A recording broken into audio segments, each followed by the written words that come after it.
Guys, I definitely did not expect this to happen. I really hope this hasn't actually happened and it's just a weird noise. So here's the story. About, I don't know, a month or so ago, I throw the drift car spares, the spare wheels, on this car just for fun, just to see how they would look. They're very aggressive. Put those on here. One of them had a nail in it, had a flat tire. I'm getting ready to do a bunch of seals on this thing soon. So I got all the parts. They're sitting up there to do, you know, the full refresh, timing belt, cam seals, the whole thing. The tire gets a flat. So it just sits in my garage for a couple weeks because I'm like, well, I'm gonna do the seals soon. Then I go to start it back up, and out of nowhere, this thing just is making a bad rod knock noise. So yeah, it's a different tone of a video, dude, because this is not the type of video you want to make, but it's like, I don't know, it is what it is. I guess this thing's got 300,000 miles on it. We're gonna try to put some 1040. I have some old, not old, but old in terms of, on the drift car now we use 2050. I have some 1040 that we used to run on the 1J and a bunch of filters that were for that old change. So we're gonna try some of that 1040 up there. This thing normally takes 530, and I'm hoping that maybe just the lack of running it for a couple weeks, you know, there was no oil on the bearings or something, and it just, you know, the older motor bearing clearances are a little bit looser now, and it just made a noise at the beginning. That's what I'm hoping we can just do the old school thicker oil trick and hopefully get that noise to go away. And I know that's not actually a fix, but like, I guess this is kind of one of those videos, it's like, it sucks, but it's like good at the same time because there's two different things going on. We're gonna hope that this thing is okay when we put some thicker oil in it, and that's just gonna be fine. Or it's not gonna be fine and we find out this thing's rod knocked. But the other half of this video, we have to pull the drift car. Well, we have to pull this car out, get the drift car in here because we're going drifting in 2 days at Atlanta Motor Speedway, and it's gonna be some big, fast drifting. And I got a good bit of stuff to do to this thing to get it prepped. It's gonna be the first event on the new setup. If you guys haven't seen the last two videos, we just got the new turbo and everything. Y'all already know, we gotta pull this thing out of here, put that 1040 in there, so let's get to it.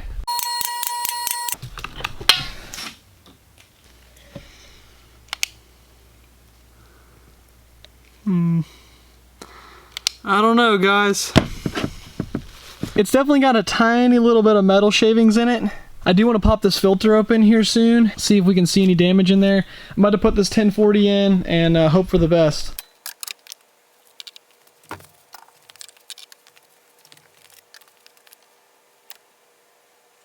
So it's the moment of truth. I got the door open, about to start this thing up with some 1040 in it. No!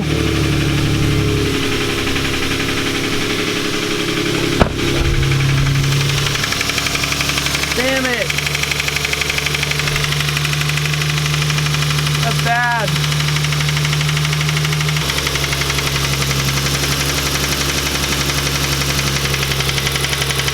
That's most likely a rod knock noise. I gotta move this thing out of here to move the 240, so I'll rev it up just a little bit next time I turn it on, and we'll see if the noise gets faster, but it'll rule out that it's not just hitting on something rattling weird. Best case scenario, I find a wrecked manual at Copart, and then buy the whole car for a little bit, part out the rest, manual swap this thing, new motor, reseal it, and it winds up being way better. So we're gonna put that out in the universe, that I'll find a kick-ass manual Is300 for really cheap at Copart, and that's how we're gonna fix it. That's mega bright right there. So we're gonna start this 240 up, get it backed out a little bit, move the Is300, pull this car in there.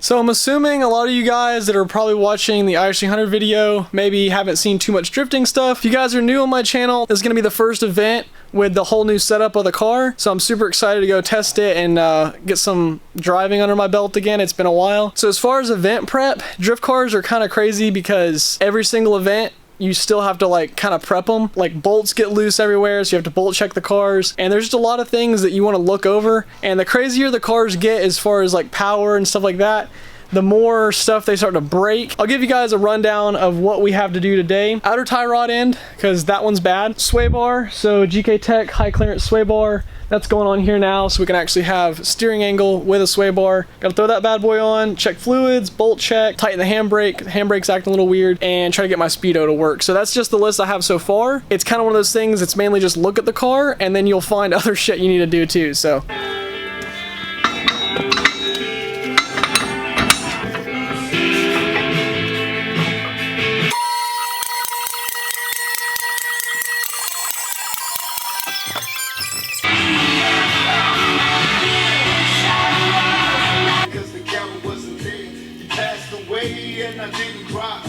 I'm rolling. As I just randomly pop out from the bottom of the car. We have William. Well, hang on, William's out of focus. William is currently doing something to the sway bar. It's taking way longer than expected. But everything else is ready for this weekend. I think, right? Well, we still have a little bit more to do. Stage wheels. So I'm just here chilling on the couch doing school while William works on his car. Goals. Alright, so we got that outer tie rod changed over, and what we're doing now is just throwing the toe plates on here. Lily's helping me get the alignment on it, and we're gonna put an 1/8 inch toe out. Pretty sure we just nailed it. I gotta check real quick and see, but sort of got this alignment right. It kind of took way too long because I think my steering rack isn't centered.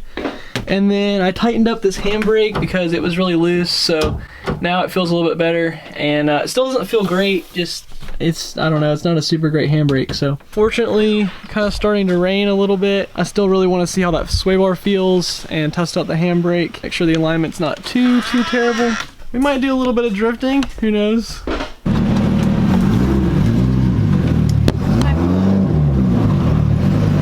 going down the driveway.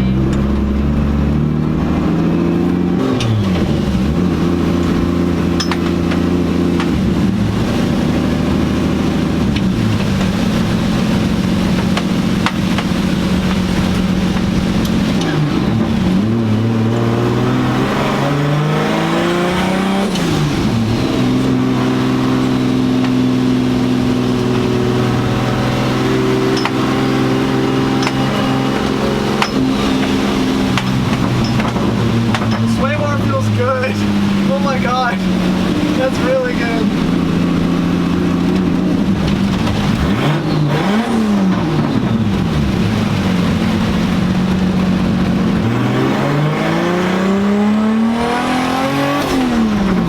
Oh, perfect. Works a lot better.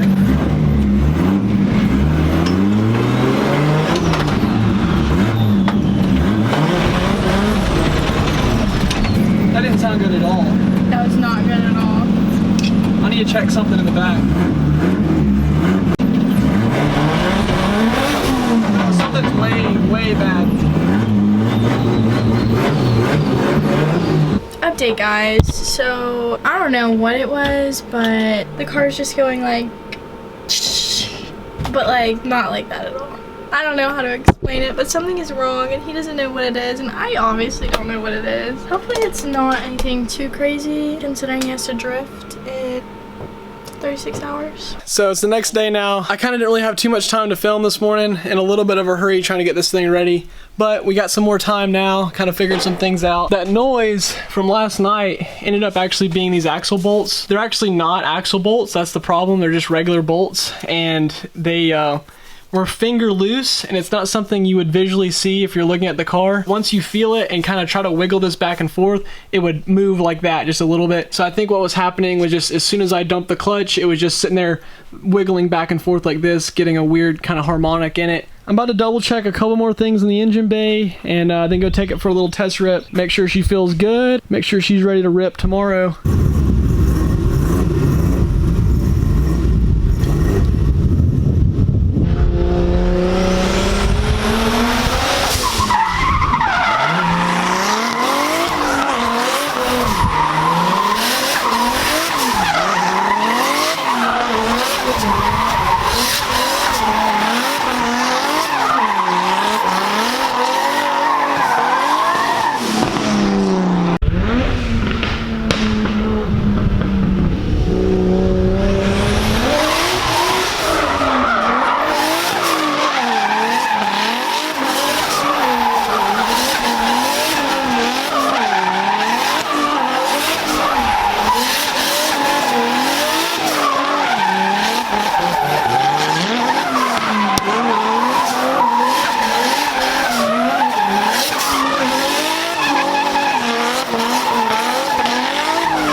So it's yet another video that I'm forgetting to film an outro. Hope you guys enjoyed it. Since the time that you're seeing this video, we've already gone to Atlanta Motor Speedway. Car freaking ripped. That video is coming next. About to start editing it right now. And yeah, I hope you guys like this one. I'll see you on the next one.